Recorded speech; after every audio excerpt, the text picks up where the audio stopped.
예배 자리에 함께 하시는 성도님들 주님의 이름으로 환영합니다. 5월 5일 어린이날입니다. 그래서 우리 옆에 계신 지체들을 향해서 어린아이와 같은 환한 미소로 한번 인사를 나누면 좋겠습니다. 사랑하고 축복합니다. 사랑하고 축복합니다. 특별히 5월 5일 어린이날 오늘 수요 예배에 함께한 우리 어린이들 축복합니다. 특별히 따따블로 축복합니다. 오늘 말씀을 통해서 하나님 나라의 귀한 역사에 쓰임받는 그런 믿음의 사람들이 되기를 소망합니다. 5월 5일 어린이날을 맞이하여 평화로운 시간을 보내신 줄 압니다. 평소 수요일보다는 우리 성도님들 얼굴에 조금의 여유가 묻어 있는 것 같습니다. 어린이날 맞이하여 아이들에게 질문을 했습니다. 어린이날 가장 받고 싶은 선물이 무엇이냐라는 질문을 했더랬습니다. 놀랍게도 1등 무엇이겠습니까? 네, 그렇습니다. 뭐니 해도 어린이날 선물은 현금을 받고 싶다라고 답변한 아이들이 많았다고 합니다. 그런데 의외의 또 답변이 있었습니다. 그것은 뭐냐면 바로 코로나로 인하여서 힘든 일상이 빨리 좀 회복이 되어서 우리 아이들이 자신의 삶을 일상을 좀 회복하면 좋겠다라고 그런 조사도 있었습니다. 코로나로 인하여서 다음 세대가 위기라는 그런 인식이 점점 일어나고 있습니다. 특별히 저희 고신교단에서 중고등부 청소년들을 대상으로 설문조사를 해드렸습니다. 그런데도 놀랍게도 코로나 이후에 주일학교를 참석하고 있는 아이들의 평균 감소율이 무려 70%나 되었다고 합니다. 그래서 지금 대면하고 있는 교회는 중고등부 아이들의 평균 출석률이 20% 정도에 달한다고 합니다. 안타까운 것은 이 코로나로 인하여서 아이들이 신앙과 생활에 있어서 예전과 같은 그런 삶을 살지 못하는 그런 아주 어렵고 힘든 상황이라고 합니다. 그래서 교회에 오는 아이들은 빨리 이 코로나가 끝나고 더 큰 은혜를 누리기를 바라고, 안타까운 것은 교회를 떠난 아이들은 코로나가 끝나도 다시 교회로 발걸음을 옮길 수 있을까라는 의문을 가지는 그런 시대가 되었습니다. 코로나로 인하여서 정말 위기의 그런 상황입니다. 그러나 하나님께서는 위기의 상황, 어려운 상황 때마다 하나님 나라의 역사는 놀라운 은혜를 통해서 새롭게 이어져 갔다라는 것을 성경의 역사를 통해서 발견할 수가 있습니다. 특별히 하나님 나라의 역사는 다음 세대들을 통해서 새롭게 회복되는 것을 발견할 수가 있습니다. 지금 사무엘상을 묵상하고 있는 중에 있습니다. 사사시대 때에 사무엘을 통해서 하나님께서 그 역사를 이어가셨고, 또한 소년 다윗을 통해서 그 역사를 이어가셨습니다. 다니엘과 세 친구들을 통해서 그와 같은 역사들을 이어가셨습니다. 하나님은 하나님 나라의 위기가 찾아올 때에 다음 세대들을 통해서 놀라운 역사를 이루어 가셨다라는 것을 말씀을 통해서 분명하게 말씀하고 있습니다. 오늘 특별히 요한복음 6장은 너무나도 잘 아시는 말씀입니다. 사복음서에 모두 기록되어 있는 바로 오병이어의 기적입니다. 하나님 나라의 놀라운 역사가 일어났습니다. 하나님 나라의 놀라운 역사는 이 세 박자가 잘 맞아야 일어납니다. 첫 번째는 예수님의 어떤 분인가 하는 믿음을 통해서, 그리고 두 번째는 제자들의 순종의 수고를 통해서, 그리고 세 번째는 오늘 본문의 주인공인 한 아이의 아낌없는 헌신을 통해서 놀라운 역사가 일어났다라는 것을 요한복음 6장을 통해서 발견할 수가 있습니다.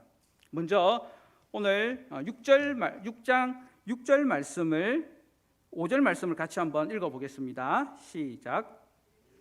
눈을 들어 큰 무리가 자기에게로 오는 것을 보시고 빌립에게 이르시되 우리가 어디서 떡을 사서 이 많은 사람들을 먹게 하겠느냐. 많은 사람들이 예수님을 만나기를 위해서 찾아왔습니다. 예수님은 그들을 바라보시면서 하나님 아버지의 마음을 가지고 그들을 바라보시게 됩니다. 긍휼히 여기시는 그 마음으로 그들을 바라보니 지금 그들에게 가장 필요한 것이 무엇인가 하는 것을 예수님께서는 알게 되신 것입니다. 많은 무리들이 찾아왔습니다. 지금 그들에게 필요한 것은 바로 먹을 것이 필요하다라는 것입니다. 힘들고 지친 그런 영혼들을 내버려 두지 아니하시고 그들에게 먹일 것을 생각을 하시는 예수님, 바로 우리의 선한 목자 되신 하나님이라는 것을 발견할 수가 있습니다. 그런데 예수님께서는 그들의 필요를 아시고 그들을 도우시기를 원하시는데 초자연적인 방법을 사용하시기 전에 먼저 한 과정을 거치게 됩니다. 그것은 바로 제자들을 통해서 그 일을 하고자 원하셨다는 것입니다. 사랑하는 성도 여러분, 오늘 수요 예배를 마치고 드시고 싶은 음식이 무엇이 있습니까? 만나 감자탕으로 하겠습니다. 오늘 예배에 참석하신 우리 모든 성도님들에게 만나 감자탕을 먹이려고 한다면 얼마만큼의 돈이 필요하겠습니까? 계산하면 나옵니다. 특별히 오늘 이 시대에는 좌우에 날선 카드가 있기 때문에 먹고 끓기만 하면 되지 않겠습니까? 그런데 그때에는 그런 상황이 아니었던 것 같습니다. 예수님은 먼저 빌립에게 물으십니다. 어떻게 하면 이 많은 사람들을 먹일 수 있겠느냐? 빌립은 예수님과 함께 하면서 먼저 제자가 되었고 예수님께서 행하신 놀라운 기적들을 많이 경험했던 사람입니다. 어쩌면 예수님은 그로 하여금 빌립이 예수님에 대해서 어떠한 믿음을 가지고 있는지, 예수님을 어떻게 인식하고 있는지를 점검하기를 원하셨던 것 같습니다. 예수님께서 말씀하셨을 때 빌립이 예수님, 물로 포도주를 만드셨으니 여기 있는 사람들 먹이시는 것은 일도 아니겠습니다 라고 말했다라면 어떻게 됐을까요? 그런데 오늘 본문에서는 그렇게 기록되어 있지 않습니다. 빌립은 아주 논리적이고 이성적으로 현실에 맞는 그런 답변을 합니다. 여기 있는 사람들을 먹이기 위해서는 많은 돈이 필요합니다 라는 답변을 하게 되는 것입니다. 아주 현실적인 답변을 드린 것입니다. 사랑하는 성도 여러분, 하나님이신 예수님께서 하나님 나라의 놀라운 일을 이루기 위해서 놀라운 계획을 가지고 계십니다.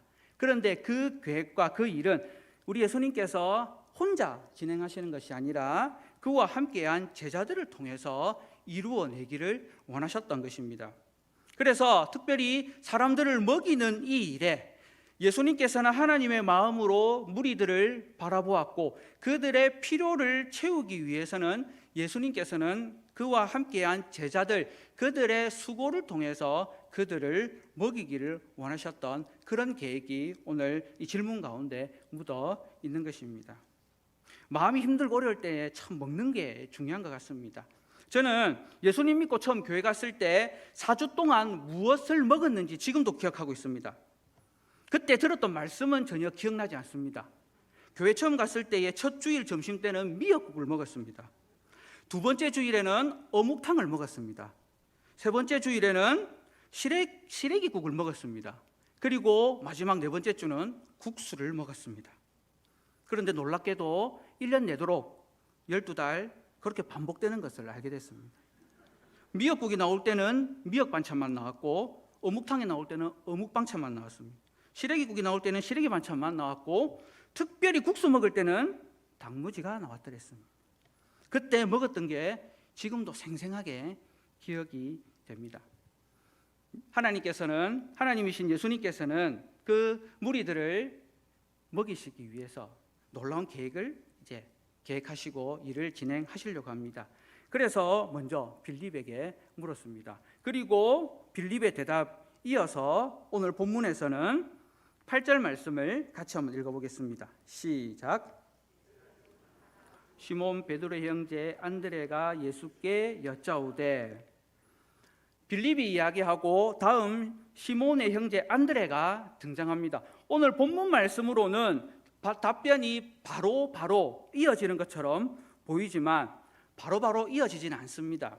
중간에 이제 다른 한 상황이 있습니다. 그 상황을 알기 위해서는 마가복음 6장 38절을 읽어봐야 됩니다. 우리 마가복음 6장 38절을 같이 한번 보겠습니다. 같이 한번 읽어보겠습니다. 시작. 너희에게 떡 몇 개가 있는지 가서 보라 하시니 알아보고 이르되 떡 5개와 물고기 2마리가 있더이다 하거늘.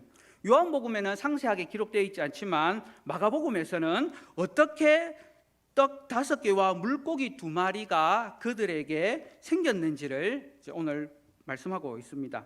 예수님께서는 빌립의 대답을 들으시고는 너희에게 떡 몇 개가 있는지를 가서 보라고 말씀하셨습니다. 제자들을 향해서 빌립이 대답한 다음 직후에 제자들을 향해서 그러면 너희들이 가서 떡 몇 개가 있는지를 무리 가운데 가서 보라라고 말씀하고 있습니다. 가서 보라. Go and see. 영어로 그렇게 표기가 되어 있습니다. 가만히 있어서는 알 수가 있겠습니까? 없겠습니까? 없습니다. 떡이 있는지 없는지 알 수가 없습니다. 그런데 예수님께서는 제자들을 향해서 떡 몇 개가 있는지를 가서 보라고 말씀을 하신 것입니다. 이 예수님의 말씀을 듣고 빌립과 그리고 제자들이 예수님, 오늘 이렇게 사람들이 많이 왔지만 지금 이 시간까지 그들이 먹지 않고 남은 것이 있을까요? 아니, 갑자기 그렇게 가서 찾으라고 하시면 찾을 수 있겠습니까? 예수님, 제가 보기엔 지금 이 떡 찾으러 가는 것보다는 주문하시는 게 더 빠르지 않겠습니까? 라고 제자들이 이야기를 했더라면 놀라운 역사가 일어나지 않았을 거죠. 그런데 놀랍게도 제자들은 그 예수님의 말씀을 듣고 가서 보게 됩니다. 오늘 마가복음 6장 38절 말씀해 보니까 가서 보라 하시니 제자들이 어떻게 순종했는지를 기록하고 있습니다. 어떻게 순종했다고요? 알아봤다라는 것입니다. 이 알아봤다라는 의미는 그냥 가가지고 대충 훑어보고 없네요 라고 한 것이 아니고 하나하나 찾기 시작했다는 것입니다. 무리 속에 들어가서 누가 떡을 가지고 있는지를 살피기 시작했고 찾을 때까지 찾기를 포기하지 않았다는 것입니다. 그런 의미를 담고 있습니다. 놀라운 것은 그렇게 예수님의 말씀에 순종했더니 예수님은 떡 몇 개가 있는지를 가서 보아라고 했는데 제자들은 가서 순종했더니 떡만 찾았습니까? 떡과 함께 무엇까지 찾았습니까? 물고기까지 찾게 된 것입니다. 놀랍지 않습니까, 성도 여러분? 오병이어 너무 자주 들어서 당연하다고 생각을 했는데 그때의 상황으로 본다면 예수님의 말씀에 떡만 찾아라고 해서 순종하러 갔더니 떡 플러스 물고기 1 플러스 1 복에 복을 더하여 주신 그런 은혜를 제자들이 경험하게 됩니다. 물론 그들이 찾은 것은 아주 미약한 것이었습니다. 왜냐하면 그것을 가지고 있던 사람이 누구였는가 하는 것입니다. 사복음서 중에 이 보리떡 5개와 물고기 2마리의 주인공에 대해서는 언급이 오직 이 요한복음에만 있습니다. 다른 복음서에서는 이 보리떡 5개와 물고기 2마리가 누구의 것인지는 기록되어 있지 않습니다. 그런데 오늘 본문에는 오늘 9절 말씀에 이렇게 기록이 되어 있습니다. 우리 9절 말씀을 다시 한번 읽어보겠습니다. 시작.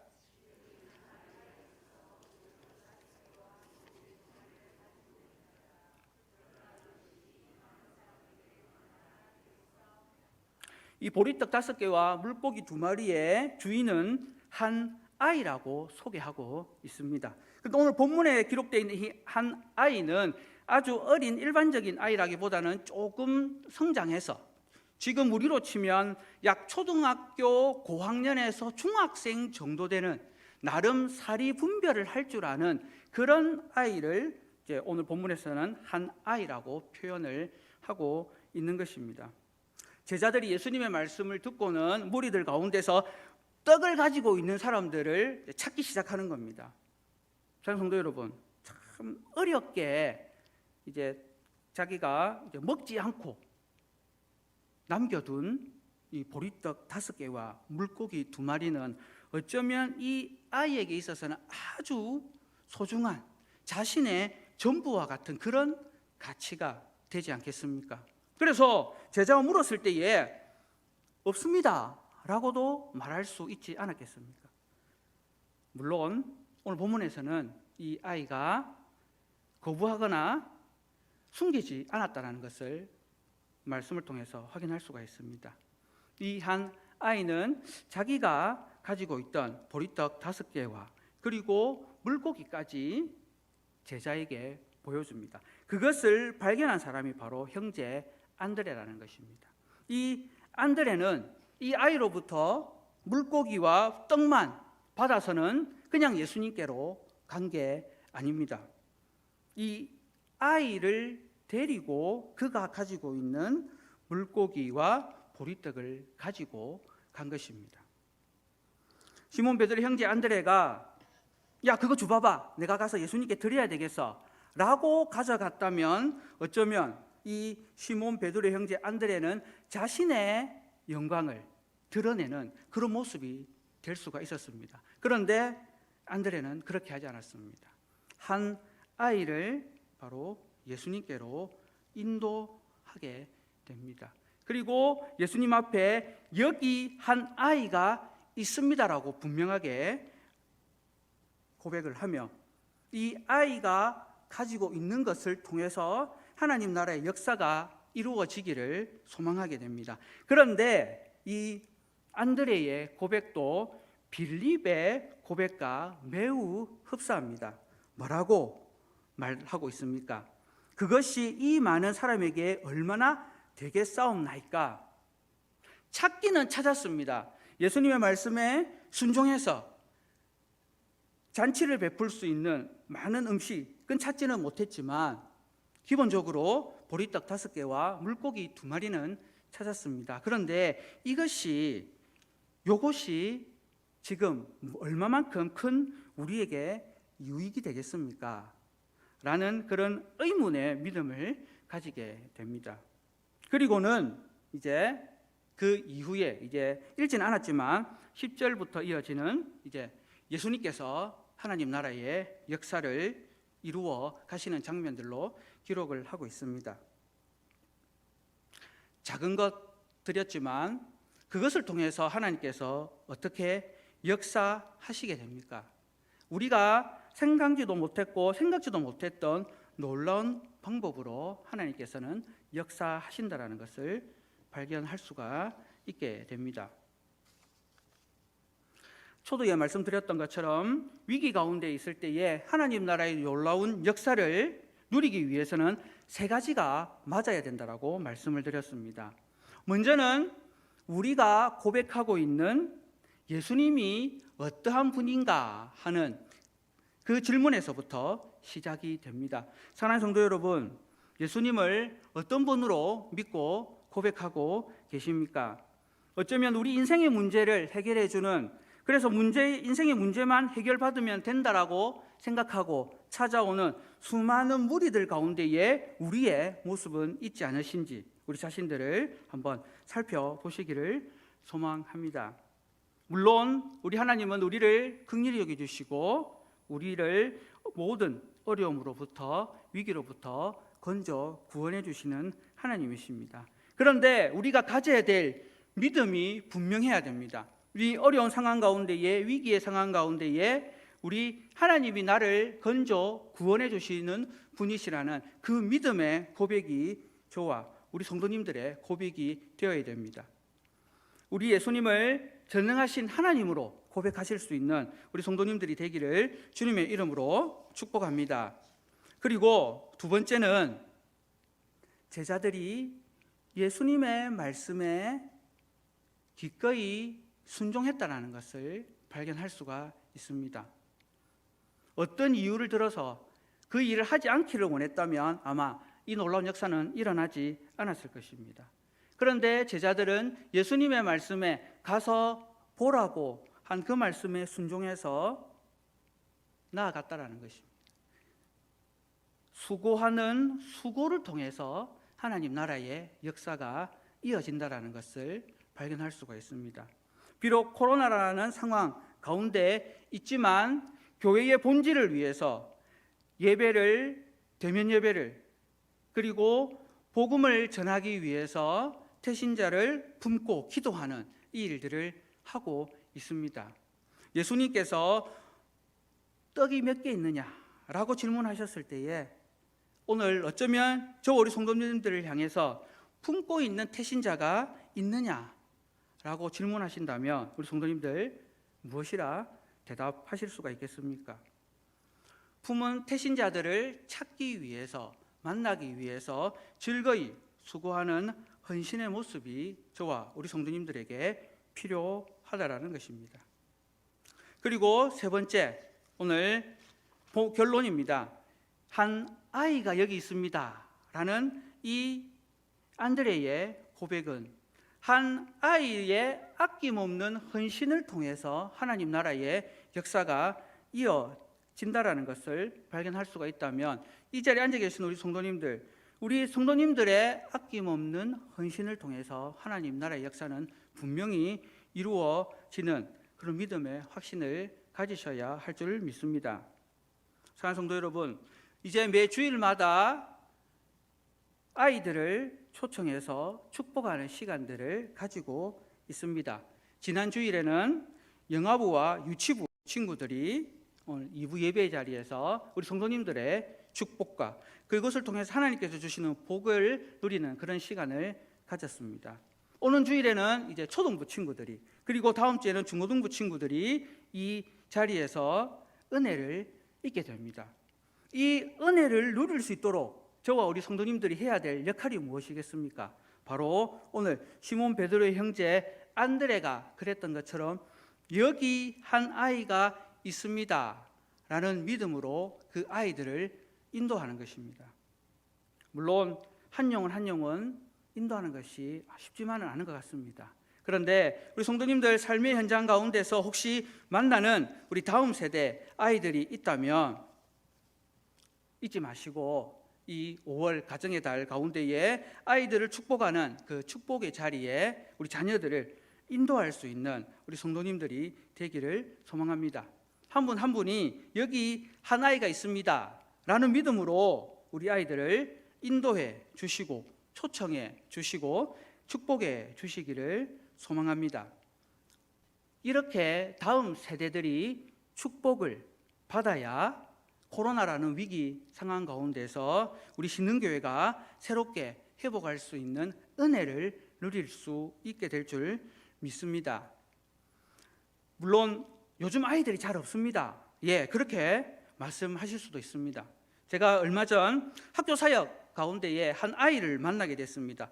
고등학교 1학년인 이 아이가 예수님이 어떤 분이냐라는 제가 질문을 했더니 놀랍게도 예수님은 구원자이시고 세상에서 원죄가 없으셔서 사람들을 구원하기 위해서 오신 분이다라고 이렇게 답변을 하는 겁니다.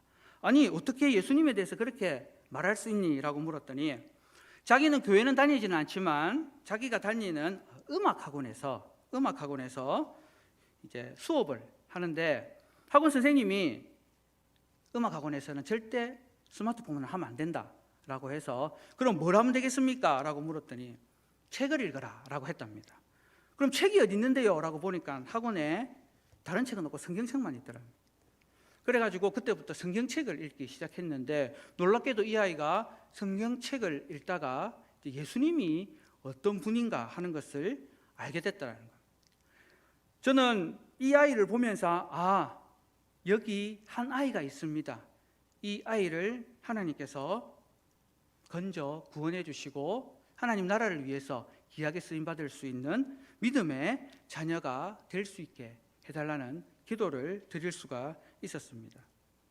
사랑하는 성도 여러분, 5월달 가정의 달을 맞이하여 특별히 5월 5일 어린이날을 맞이하여 우리의 다음 세대가 얼마나 소중하고 중요한지를 한번 생각해 보게 됩니다. 특별히 위기의 상황 가운데 있는 이 현실 앞에서 우리의 다음 세대들이 온전히 세워져서 오병이어의 기적이 있었던 그때와 같은 놀라운 축복이 오늘 이 시대에도 일어날 수 있도록 우리 함께 다음 세대들을 세워가기를 소망합니다.